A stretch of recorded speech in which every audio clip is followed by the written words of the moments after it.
We are as stupid as the rest of the world thinks we are. 1. They won't pay you a livable wage at the cost of record profits. 2. They will instantly fire you when you give your notice regardless of years of service. 3. They will demand you work extra, insane hours to accommodate lack of workers, or they will reduce your hours until you quit. 4. They will require you to do the work of multiple people instead of hiring help or giving you a raise, promotion. 5. They will cancel your time off or require you to be available even when on holiday. 6. They will fail to adequately pay you for work done for entire pay periods.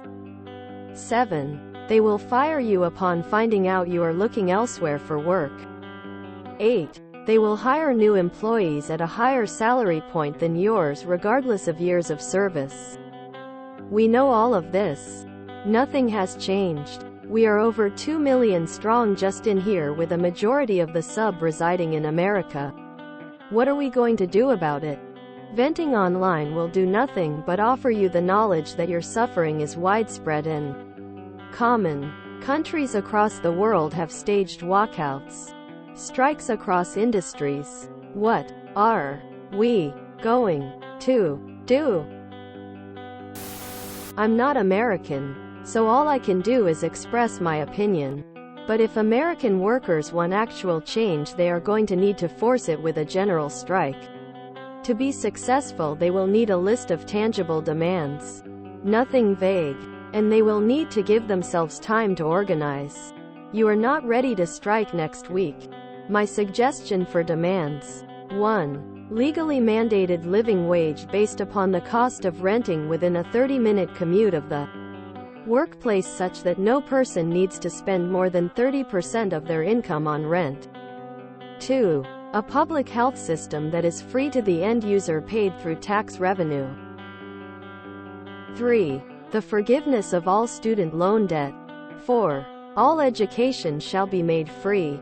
5. All housing payments of missed due to the strike shall be forgiven, and no credit strikes shall appear on file. 6. All persons who participated in the strike shall have the previous employment restored without penalty, with actual legal enforcement. As for preparing to strike: 1. Participants need to stockpile whatever food, medical supplies for themselves they can. 2. Community kitchens or food delivery needs to be planned to feed strikers who lack the resources to stockpile. 3. Those in favor each need to convince 5 people to join them in striking. And each of those 5 need to convince 5. And so on, until a minimum of 12 million people have signed up.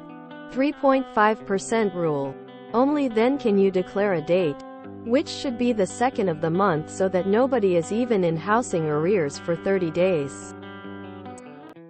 If an American wants to take this, make it better, and run with it, do it. Number 1 is the biggest problem.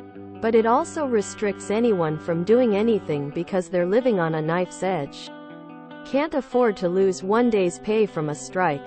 Corporations have us by the balls, and there's nothing anyone can do about it.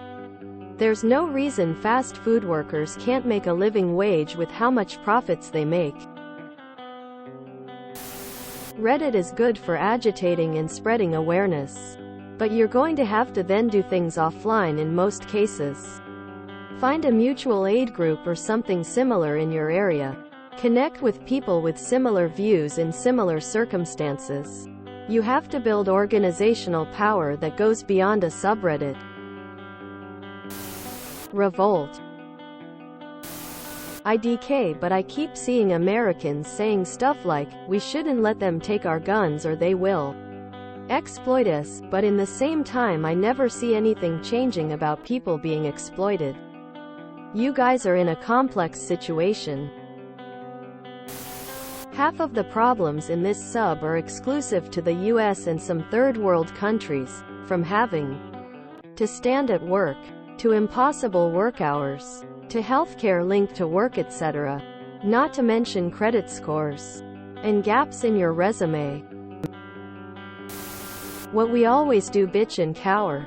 Everyone seems to think the problem will magically get fixed without any sacrifice along the way. Nothing is going to get better. Only worse. I can't be the only person who feels revolution is just around the corner, can I?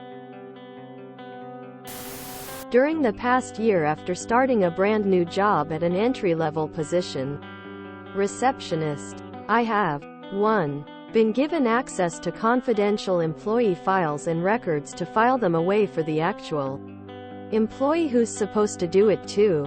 Filled out, logged, and submitted warranty cancellation paperwork to insurance companies on behalf of our accountant. 3. Conducted surveillance on recorded company calls and video footage. 4. Been tasked with the behemoth that is creating a new filing system for essential company files that go back almost 10 years. 5. Reviewed employee time cards weekly and have them fill out waivers if they missed their lunch break for XYZ reasons. 6. Taken on 2 additional roles within the company, and officially, no new title or pay raise. 7. Performed the duties of a manager while still being a receptionist, such as employee scheduling, bi-weekly and semi-monthly payroll review, submitting PTO requests, inputting, tracking department numbers that are submitted to our HQ8, kept track of and logged consumer feedback that affects our national ranking, which also includes coaching the department when they receive bad feedback. 9. Been told to be wary of what time off I ask for and be aware of when I'm trying to take PTO, because it could fall around the end of the month or end of a bi-weekly, semi-monthly payroll, and I'm responsible for making sure payroll is complete for my department. All of this while still being a receptionist, being given employee accolades, and was told during my yearly review that I was great but didn't prove myself enough to earn more than a 50-cent raise.